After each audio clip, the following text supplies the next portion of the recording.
My name is Richard August, and I'll be your host. Welcome to part 2 of our discussion with Lieutenant General retired Reginald Centracchio, former Adjutant General for the state of Rhode Island. In part 1, we were joined by former Supreme Court Justice Frank Flaherty, who is a Vietnam veteran. Welcome back. Good to be here again. Now, in part 1, we reviewed the history of the American conflict in Southeast Asia. Now, let us discuss the implications of that war on the American military interventions around the world.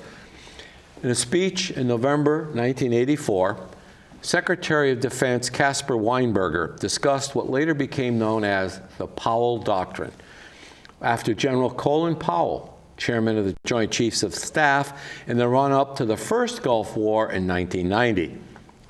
The doctrine states that the United States should not commit combat forces unless the vital national interests of the country are involved. Troops should not be committed unless there is a clear intention to win the war and only with clearly defined objectives. The forces committed must be sufficient to achieve these objectives. There must be a reasonable assurance of public and congressional support. And finally, commitment of forces should only be as a last resort. In the opening dialogue, or monologue rather, of the 1970 movie Patton, George C. Scott, who won an Academy Award for the role, proclaims in the opening that America has never lost a war, up until World War II, that is. We have been involved in conflicts as the world's policeman since Vietnam. We went into Lebanon in 1976 and again in 1982, El Salvador and Libya in 1981, Grenada in 1983, numerous events in the Persian Gulf, Panama, and of course Iraq and Afghanistan in the wake of the attack on September 11th, to name just a few. General Centracchio, how do you think our experience in Vietnam influenced subsequent armed confrontations and conflicts? Unfortunately, I can't say that we have any definitive outcome for anything that we've been involved in, which is starting to show itself now. Whenever we commit troops, we need to have a strategy, an entrance strategy and an exit strategy with a goal. And I don't think we've learned our lesson going back, obviously, right after World War II. In Korea, that ended with a truce. And literally, we're still at war. We're still there. And with no goal, Yep. Other than that, the DMZ. And we still have troops committed there. Exactly. And in fact, my grandson is about to be deployed with the U.S. Army to South Korea. But the bottom line is there still is no goal. And you look at any of the other wars, including all of the Southeast Asia area, starting with Vietnam, and you look into the Asian aspects of it between Iraq, Afghanistan, both, in my opinion, with no exit strategy. And the latest one with Afghanistan was a horrible exit strategy. And so what did we learn from all this? I think right now we learned nothing. We're involved in Ukraine. There is no strategy that I know of to be able to say, okay, here's where we need to depart. Here's where we end our commitment to you. And short of, God forbid, putting troops on the ground. And also we're involved in backing Israel for the Gaza and the Hamas scenario. Both, in my opinion, we have no strategy to say, this is where we need to depart. And I think that's what we've learned, and probably nothing. I think in the part 1 you talked about General Creighton Abrams, who you know, and he became Army Chief of Staff in 1972. And when he did, he declared that the Army would never go to war again without the National Guard and Reserve. Now, that means reserve components are interwoven with regular Army units. General, can you describe for us the implications of this policy on how the National Guard, both Army and Air, operate in this kind of environment? It's far different than the Vietnam era, which we talked about in part 1, isn't it? Yeah, it is. You know, during Vietnam, there were specific units that obviously went to additional drills so to speak, additional training Yep. to be able to declare that they were more ready than other units that would only having the 1 week in a month and 2 weeks of annual training. But when you look at how and why we did that, it was because the active Army and active forces across the board could not do the mission without some support.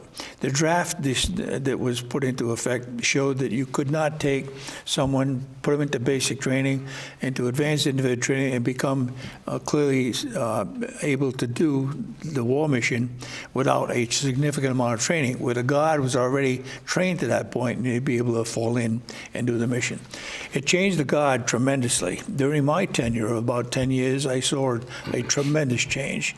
During my tenure, the entire Rhode Island National Guard was activated and mobilized at least one time. That's significant, the greatest since World War II.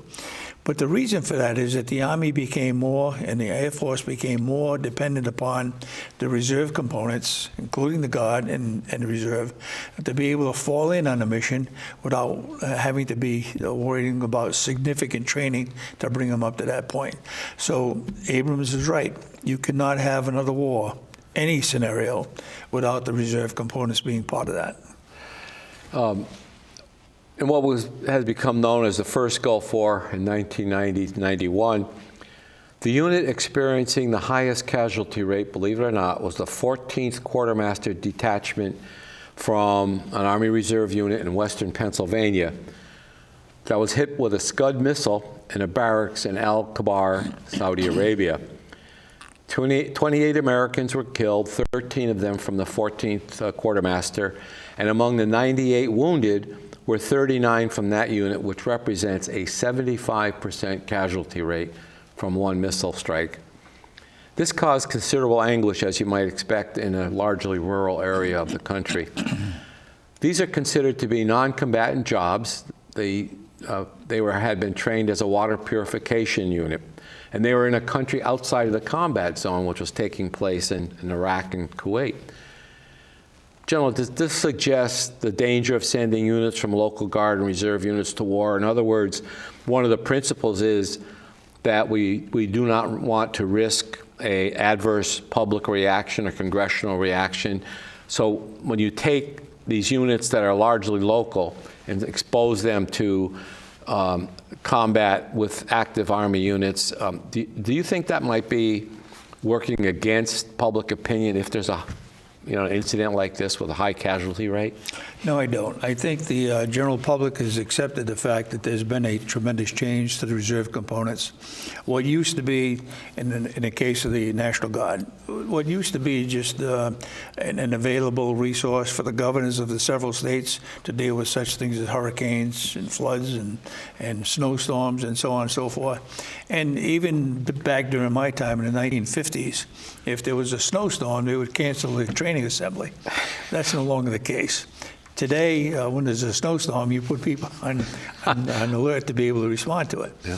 But so I think to recognize the purpose of the Guard and the difference between the National Guard and the Reserve is significant. The National Guard has a duality to it. You are obviously take an oath of office to the President of the United States, which is your federal mission. You also take an oath of office to the governor of the several states, which is your state mission. Sometimes they're combined. Meaning that the federal government pays the majority, say 90 cents on the dollar, to be able to pay for the Guard, to be able to have the equipment, training, and so on and so forth. The balance of that is to ensure that they're ready for their federal mission more than they are for their state mission. But if you have an MP unit, as an example, that could be incorporated into a state mission. As was the case during Lobsterpalooza, or one of the paloozas several years ago. Yeah. So they use the MPs, and they use the MPs on several other occasions, such as toll ships and so on and so forth. So they're doing their state mission and their federal mission simultaneously. But when you have an artillery unit, there's not much you do with an artillery unit in the state, and there's not much you can do with other ordnance and combat support units in the state. So they need to be ready to do a mission, but that's not their primary job.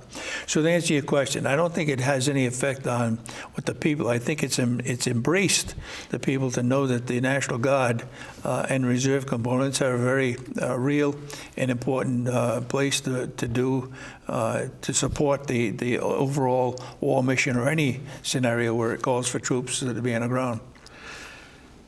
It's interesting, and you say there's, well, an Army Reserve unit is a different entity because it does not have a dual role in the state. Correct. So the president, for example, as commander-in-chief, can exert direct control without going through the governor. Is that correct? He can, well, yes, but there's also a protocol. The president can do it with the National Guard anyway, but there's a protocol where he goes to the governor and say, I need these troops, and the governor agrees to it. In several instances, different governors have said no. I was just going to say, I think one of them was Kansas, if I remember right. Yeah. And so they were overridden by the federal government and saying, okay, if you don't want this, we're going to take them anyway. And that's what happened in a couple of cases. But for the most part, governors are ensured that they'll never take all their assets to ensure that they have something to handle the state requirements. So as an example, in Rhode Island, if you have an AP brigade, you might take maybe 3/4 of it or the majority of it, but you'll always have something back in the state to do that. And other units will be able to fall in for that mission too. Talking about the Air Guard specifically, you know, we can understand the Army. The Air Guard is a little bit different because clearly their pilots and so forth are trained, and most of them are commercial aviation people anyway. So in the case, I know in the case of the 143rd Airlift, which is part of the Rhode Island Air Guard, that they were tasked with actually writing the syllabus on the J model for the C-130 aircraft. It had initially, that task fell to a Maryland Air Guard unit, I believe, and they did not do a very good job. But the Rhode Island Air Guard stepped up, and they actually wrote the book, if you will, the syllabus, training syllabus for the Air Force. Yeah. And that was one of the reasons I know that is my son was in command of the active Air Force unit in Germany that was the first to uplift to the J model aircraft and had to work closely with the Rhode Island Guard. Yeah, thanks to Senator Reid, we were one of the first states to be able to get the J model. And that's a significant change from what we used to have, the H model. And I believe they're also in the process of right now of having a facility at Quonset that's a training module that many other states are going to be coming to get that kind of training. But the J model is a unique aircraft. You know, I went to Iraq and Afghanistan to visit troops, and on the way in we used a Pennsylvania H model, and you do the old zigzag. Corkscrew. Yeah. And it was kind of slow, it's somewhat tedious to get there, but on the way out, it was a Rhode Island J model, and you had to get set back in your seat. There was so much power to it. So just the ability for that aircraft to be pretty close to a jet taking off, not exactly, but a lot faster than the H models were, gave us reason to be able to write that syllabus, knowing that we were the first unit to bring a J model into combat. And that's quite a feather in our cap to be able to say that.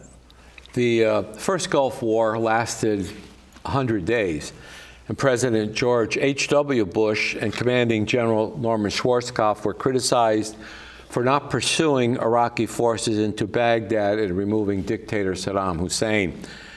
10 years later, Boston University professor and military historian Andrew Bacevich wrote in the Wall Street Journal, "The coalition fashioned by President Bush, the first President Bush, had evaporated, and Hussein had consolidated power in Iraq.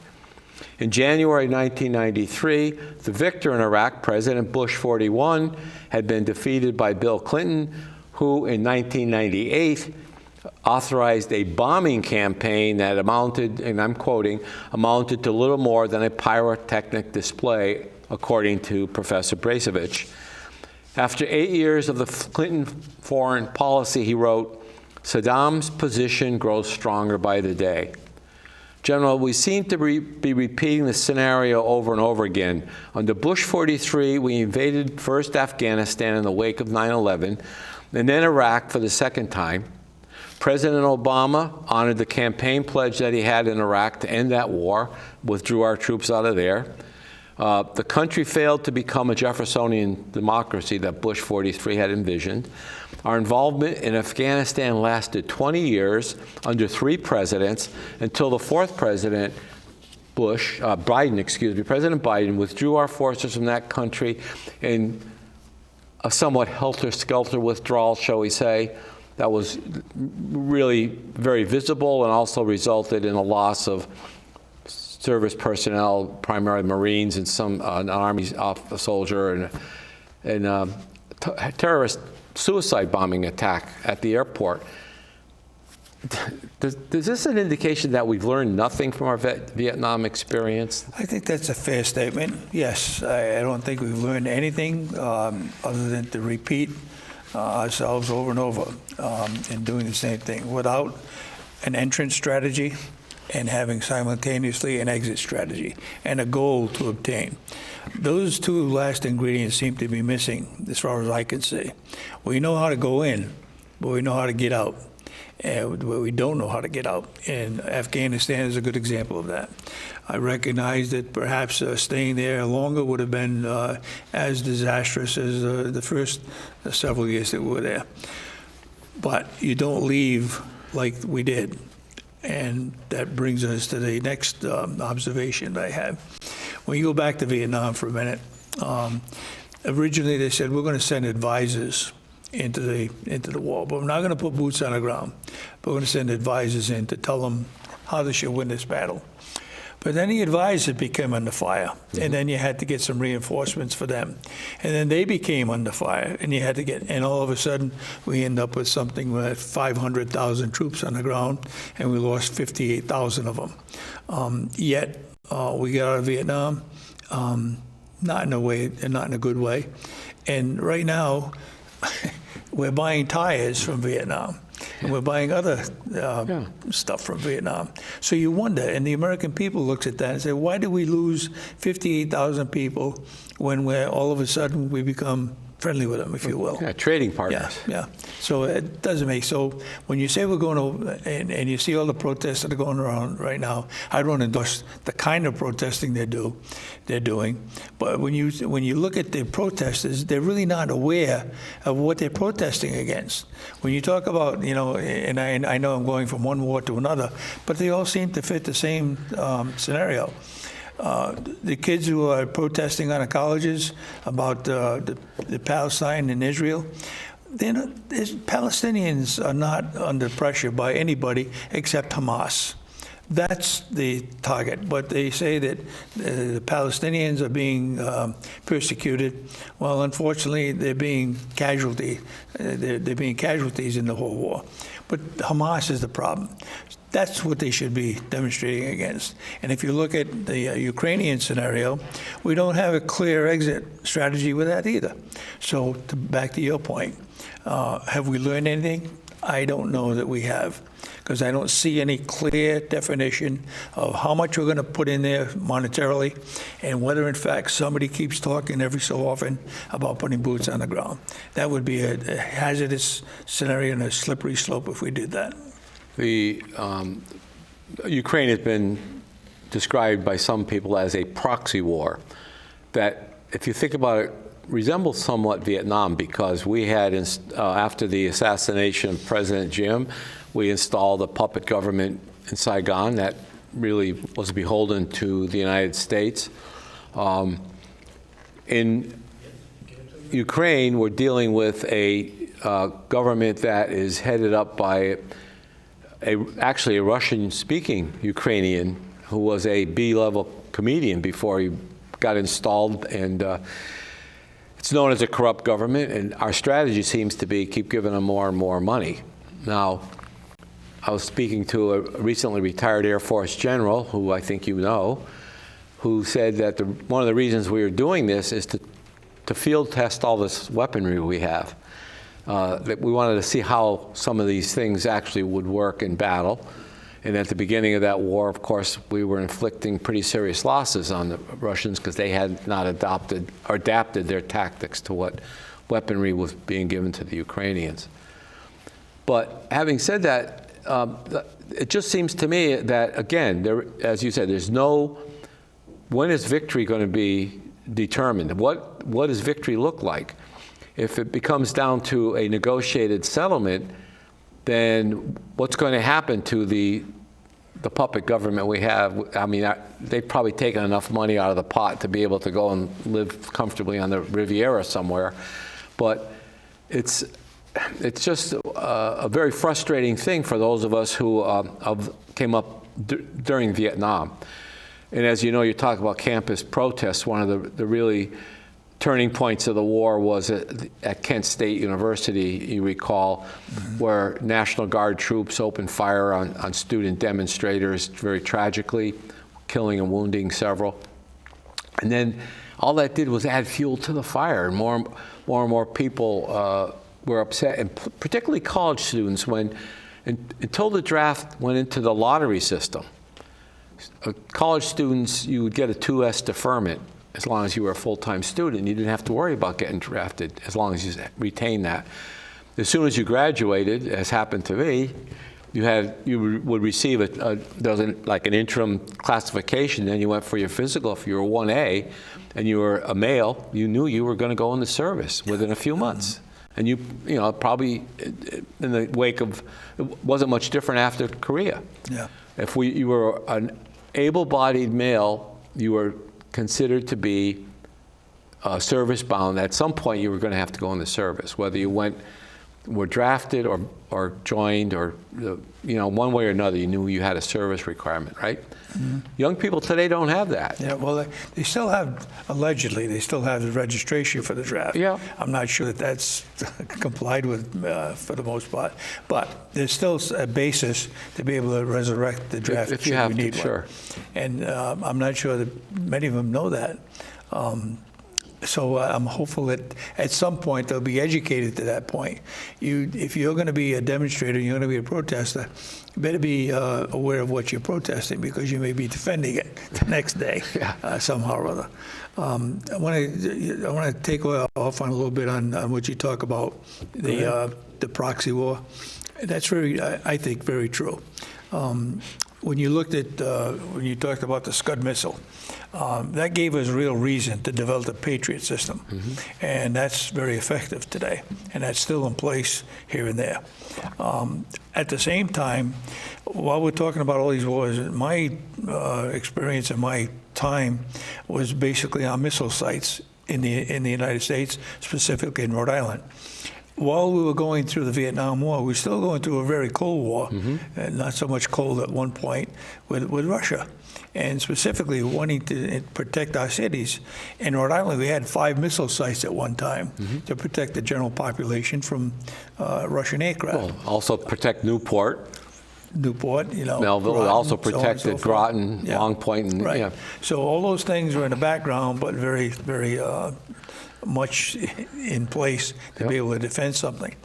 So when you talk about being part of the war effort, and in fact, in the National Guard, those 50% of those missile sites were National Guard, and I had the pleasure of commanding one, which was a nuclear site in North Smithfield, as well as not many people know that Roger Williams University was a missile site also, and the university itself was where the missiles were stored on the ground. So I think I'm trying to draw an analogy about people serving in different capacities, whether you're drafted or not. We're referring to the current military as a volunteer army, and you join and you serve, but nothing demands you to do it. Yeah. I think that's wrong. If I were in a position to make policy, I would say before you get into college, you need to do 2 years.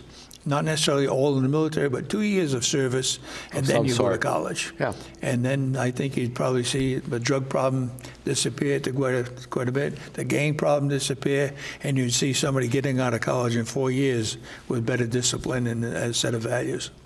You recall that there was a point where the Peace Corps, that was the brainchild of the John F. Kennedy administration, that 2 years of service there theoretically could offset 2 years. Now, I know some of my college classmates went into the Peace Corps and then ended up being drafted anyway, but theoretically you could substitute that. One of the things I think that I may have discussed with you or our other guest, Judge Flaherty, is that today the days of massed military formations are pretty much over. Agreed. Because today, between spy satellites and drones and the ability to intercept communications, pretty much you can't move large bodies of troops around the battlefield anymore, because they'll certainly come under attack from rockets, missiles, and guided artillery rounds and so forth. So, and this is what's happening, has happened in Ukraine, because you can't mass a bunch of troops to penetrate the defensive lines that can be set up. So I guess what I'm getting at is that the days of needing to draft large numbers of men to serve, as we did in World War II, 16 million men went to war in World War II in a population of roughly 220 million. Mm-hmm.